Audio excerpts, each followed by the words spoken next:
you are an African-American woman, whether you wear your hair natural or processed and straight, statistically at least, you spend a good deal of money on hair products, just like me. And as we just saw in the video clip, almost none of that cash is going to other African Americans, who control only about 1% of a thriving sector of the economy. But maybe that's changing. We're about to meet two entrepreneurs who are blazing their own trail in the beauty supply business. To tell us about the challenges they've faced in starting their beauty supply stores as well as their future plans, here are Janice Fredericks, who is expanding her fabulous Freddy's Beauty Supply Boutique from Queens to Brooklyn. Welcome, Janice. Thank you very much for being here. And Judy and Brown Morris, co-founder of the Brooklyn-based Black Girls Divine Beauty Supply. And joining them is public relations and branding expert Renee Blewett of the In Her Shoes blog and Crush Media. Thank you, all you three, for being here very much. Thank you for having Thank us. you. So I feel like the clip to that documentary that we just watched kind of sets up the whole story of what it looks like out there. Now that was about 7-8 years ago. What is the current state of beauty supply stores and who owns them and who controls them in New York now? I mean, you guys would know because that's your business. Yes. Yeah. Yes, absolutely. For me, when I first started, we started Fabulous Freddy's in 2010, and it was still heavily dominated by the Asian market, and there was a lot of barriers to entry. And for me, when I called to open accounts, I would get hung up on because I didn't speak the native language. And so those were some of the obstacles that I faced starting my beauty business, and it's still very relevant today. Judy, and what was your experience like? Similar to the same, or they basically want a high amount just to maintain an account with them, maybe $5,000, $10,000 per order. When that's not feasible, you're just starting out. So, and there's no leniency. They don't give you a break. It's just, that's what it is. And if you can't afford it, then goodbye. Wow. How has it evolved to this? Renee, can you speak to that? I mean, is this just brutal business, or is there a bigger problem overall? I think that the bigger problem is, as Janice mentioned before, it's an industry that's dominated, by a particular culture that is excluding, other cultures.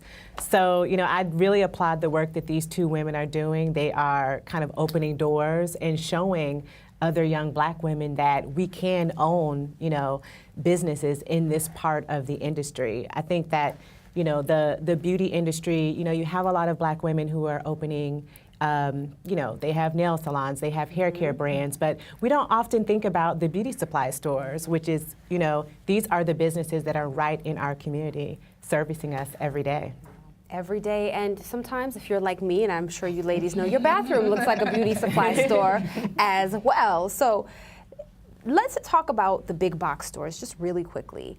And how do they impact your business? Because now a lot of them, like you go into a Target, for example, and there's like a whole wall of natural hair care products, or just general Black hair care products. How has that impacted you? It doesn't have an impacted me in a negative way because their pricing are a little bit way higher than what I would sell it for. Okay. So they would rather come to me to get it than to get it from the biggest stores, like Rite Aid and so forth. Yeah. Okay. And also for Fabulous Freddy's, when you come into our store, we pride ourselves on giving our customers that experience that you won't get at a Target, where it's just in and out and you're not going to be able to really talk to someone about a particular product that you're looking for.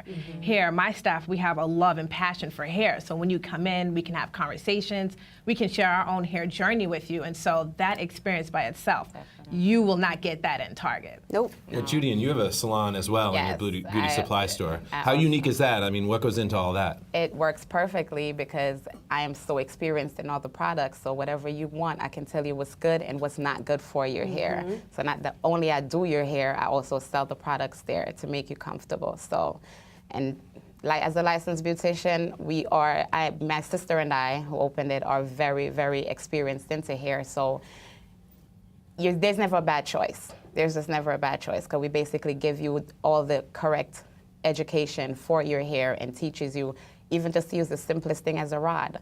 We have little tutorials that we will do for you that you cannot go into another beauty supply store and get that. I mean, and that's invaluable, right? Because when you go in and there's 50 conditioners for you to pick from, if there's no one there to talk you through the process, you're like, well, maybe I'll try this, or my friend said this worked for her, let me give this a shot. So I think that personal touch. Yeah, it's the personal touch, and we are our own demographic. So from having our experience and having typical, the same hairstyles and having a hair journey and being able to share that with someone. For example, like I've done a big chop, and so a lot of my customers, and they come in and they don't know what to look for in products, I'm able to walk them and guide them through that process through my own experience. That's right. Janice, you're now coming to Brooklyn with your beauty supply business. Yes. How has that process been?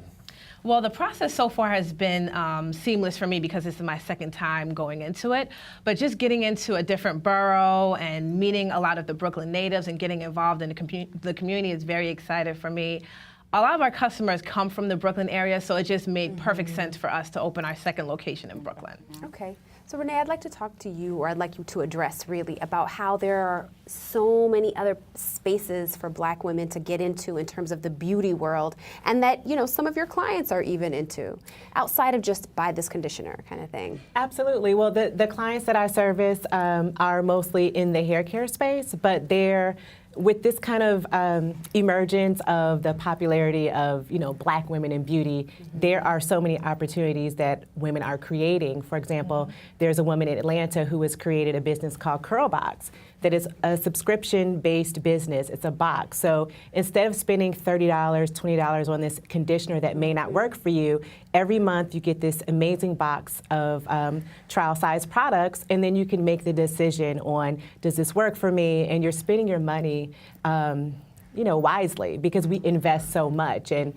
my closet at home looks like Target because I have like every brand there represented. I wish they had Curlbox when I went natural, almost 13 years ago. Yes, I should have taken a picture of my staff. I'm like, what is going on in this woman's closet? Yes. No, it's serious and it's personal, and you have to kind of go through a lot of different things before you figure out what works The for product you. that works for you. Exactly. Which combinations work. So that's great that you guys can offer that to your Absolutely. customers.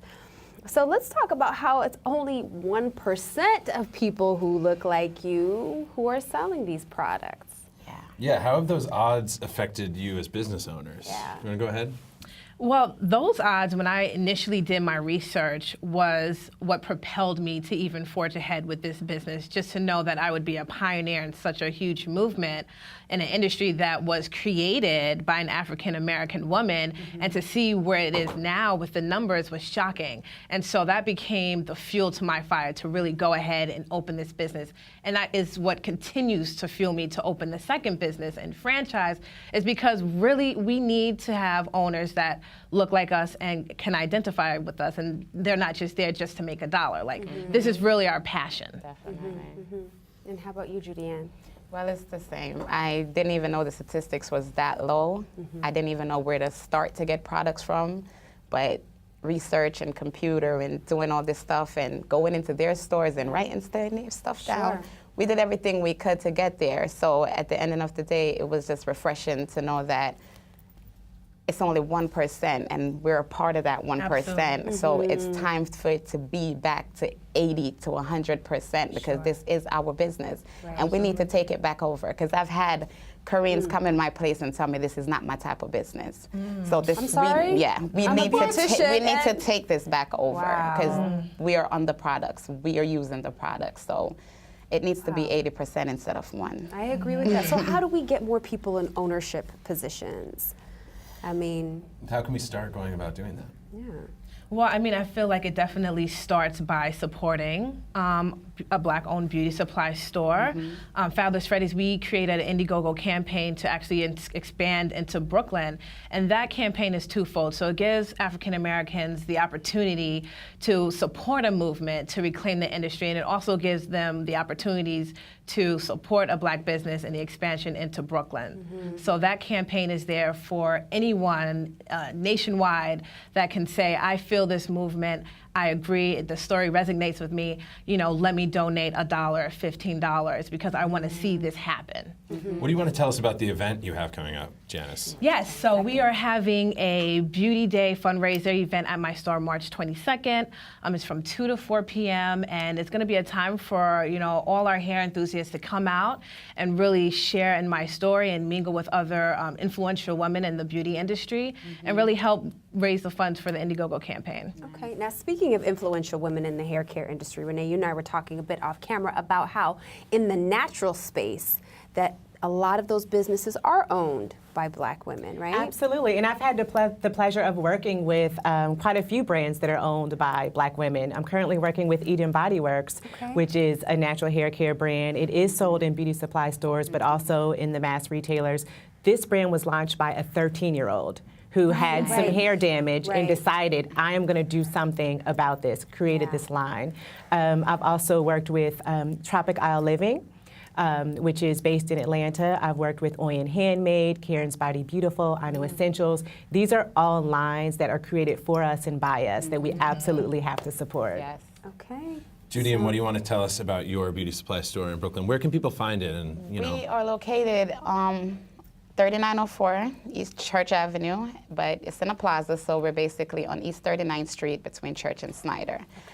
We open 7 days a week from 10 a.m. to 7 p.m. at night. We're a full-fledged beauty supply and beauty salon store. One-stop shop for everything.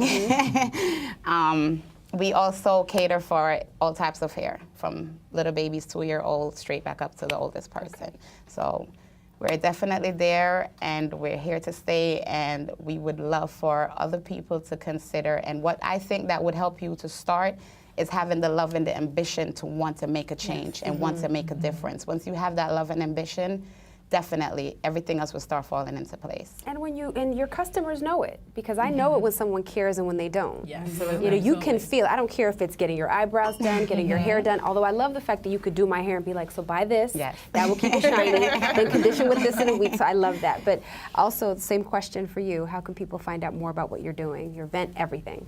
Yes, so our event is, we have the tickets on Eventbrite. It's fabfreddiesbk.eventbrite.com, and our campaign is on Indiegogo.com, also under Fab Freddy's BK. All right, and for consumers, one last word from you, Renee. Well, going back really quickly to what you said about how can people, be inspired to launch businesses. Starting at a young age, people need to hear stories of entrepreneurship.